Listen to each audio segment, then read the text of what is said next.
There are some theories, some tangible theories as to what happened. You've touched on one. I'm going to put a pin in that because I want to focus on the Bill Polian angle. It was prominently mentioned in the story from ESPN.com. Reportedly, Polian was the one leading the charge, and he would be the one most likely to do so. He's the top suspect if you're looking at the 50 voters. Who's the one with the biggest axe to grind against Bill Belichick? It's the guy who did battle with Belichick most often throughout the decade of the 2000s. It's the guy who tried to get the rules changed, new point of emphasis for illegal contact with receivers during the heyday of the Peyton Manning offense. And Polian in the Hall of Fame, Polian a Hall of Fame voter, along with our colleague Tony Dungy. And the spotlight went straight on to Polian because it's reported in the ESPN item per unnamed voters or whatever. And I got something else to put a pin in because we're not supposed to even know that Belichick didn't get in. Remind me to go off on that.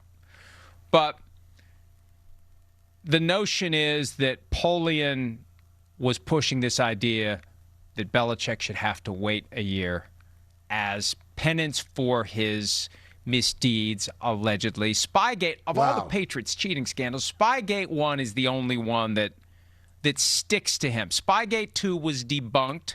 The Boston Herald retracted it. And Deflategate, right or wrong, he pointed at Brady, and everybody else did too.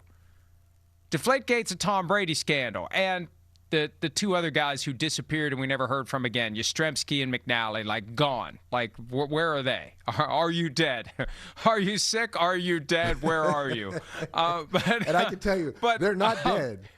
They're not dead. They have been, just parenthetically, they have been spotted multiple times in the parking lot, parking lots of Gillette Stadium. So they're around. So they exist. I remember at some point, former SNL cast member Jim Brewer had a report where, best known as Goat Boy, I think, had seen them in some island somewhere. So anyway, Polian allegedly led the charge.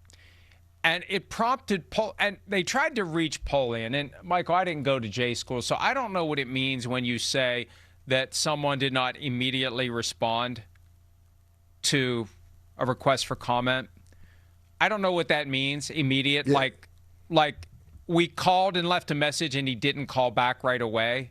So we went ahead and posted the story. I think for some things you want to give the guy a little bit of time. I mean, unless it's really urgent and we got to get it out there and we'll update the story when we hear from him, which they did, by the way, but it was like 5 hours later. But it's like, let's give the guy a little period of time. Because, I mean, I hope to be Bill Polian's age and older at some point, but at a certain age, there's nothing you do immediately. So let's give the guy a little time to respond.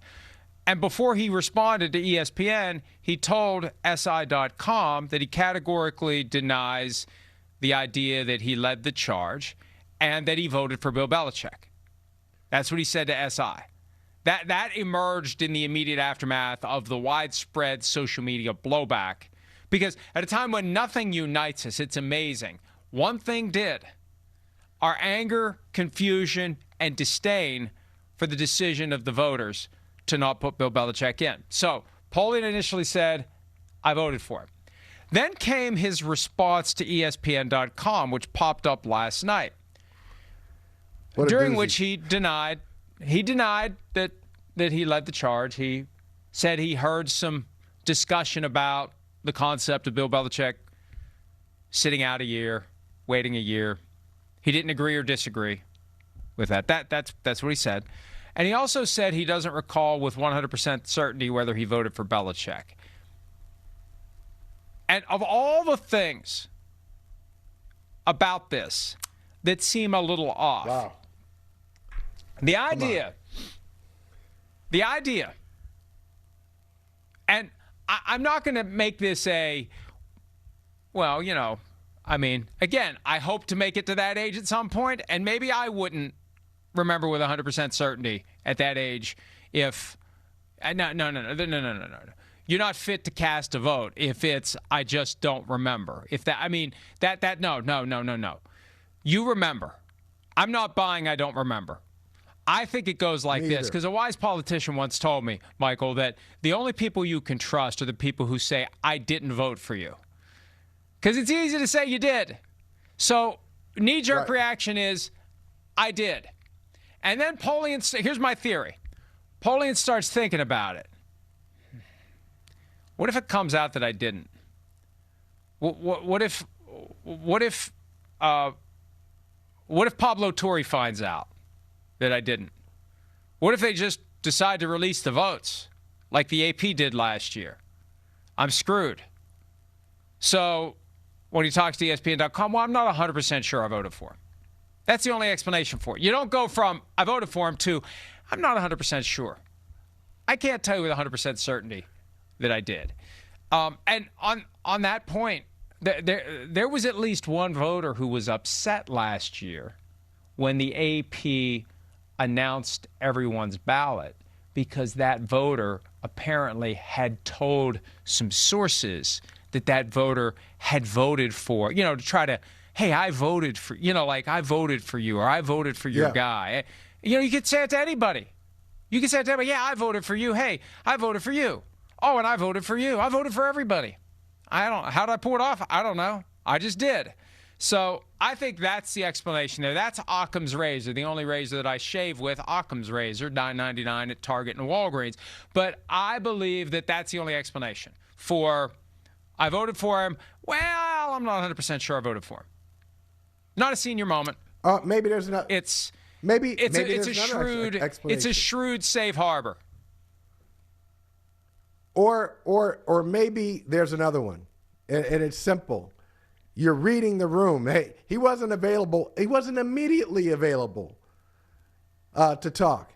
And in that time that he was being, the people were looking for him, maybe he just kind of got a whiff of the reaction. Maybe he was able to read the room and see that people were very upset about it, and he knew that he didn't vote for Bill Belichick. So I'm 95% sure that I voted for him, because I'm not going to tell you right now. You think I'm crazy? You think I'm going to tell you right now that I didn't vote for him? Maybe you'll eventually find out that I didn't.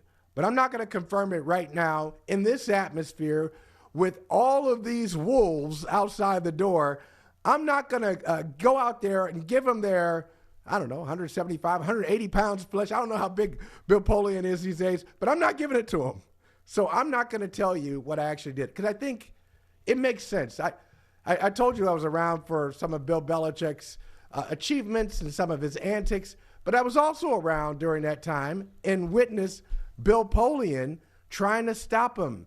And Bill Polian in the press box, pounding the press box table and shouting in the press box when he felt like the Patriots were getting away with something.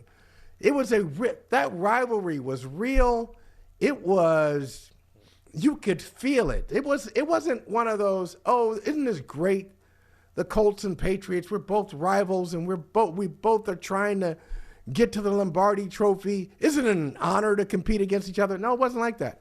It was a silent disdain, at times silent, and sometimes vocalized disdain that they had for one another. Bill Polian was at the center of it for the Colts. Bill Belichick was at the center of it for the Patriots. And I don't think it has really lessened all that much. I mean, they're not principal characters in that drama anymore, but they had a lot happen when they were competing against each other that's hard to forget. Oh, absolutely. And I remember some of the stories. And look, Polian had a reputation for being very fiery, for being the worst violator of the rule against cheering in the press box, that he was constantly ranting and raving in the press box, and other things that I from 20 years ago, different stories, because especially in our early years when our viewership largely consisted of just people in the sport, our readership, there was no viewership in the early years. It was just readership. It was just blog posts. We had a high concentration of people in the business. And we were viewed as a way, if there was somebody who was doing something they shouldn't be doing, this was because think about 2004, 2005.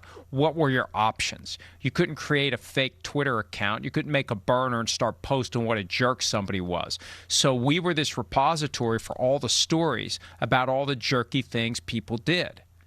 There was a period of time where that was a lot of our content. Hey, this person did this person did that, this person said this person said that, because there was no other way to publicize it 20-plus years ago. It is weird to think that there was a time like that because we're so ingrained to the ability to immediately pick up a megaphone and shout whatever it is you want to say about anyone. But there were a lot of Polian stories. Hi, it's Mike Florio. Thanks for watching PFT on YouTube. Hit subscribe for the latest news and analysis from Pro Football Talk.